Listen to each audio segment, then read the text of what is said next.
ګرانو کتونکو السلام علیکم. زه محمد سلمان همدرد د حق غږ پښتو چینل خبري لنډیز کې ستاسو قربا اوس تاسو په امر اړوند د مهمو خبرونو لنډیز.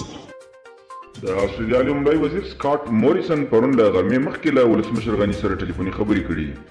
ارګوایي د استرالیا لومړی وزیر په افغانستان کې د یو شمېر استرالیایي عسکرو د جنگي جرمونو په ارتکاب تعصب څرګندولو ترڅنګ ډاډ ورکړ چې په دغه تړاو به څېړنې په ښه توګه ترسره او عدالت به تامین شي.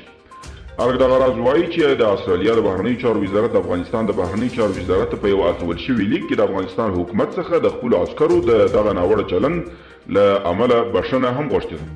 ټاکل شوی چې د نومبر په 23 او 24 نیټه د جنیوا کنفرانس په انلاین ډول جوړ شي. په هغه کې به مرسته کوونکي هیوادونه له افغانستان سره خپلو مرستو ژمنې تازه کړي. له افغانستان سره د اروپایي ټولنې مرسته کوونکي هیوادونه د خپلو مرستو لپاره 10 شرطونه هم ټاکلي چې ورباندې تر ټولو مهم دي. د کویت علماو افغانستان کې روانه جګړه ناروا بللې ده. د بهرنیو چارو وزارت وایي د کویت علماو په هیواد کې روانه جګړه ناروا بللې او د اوربند غوښتنه کړې ده.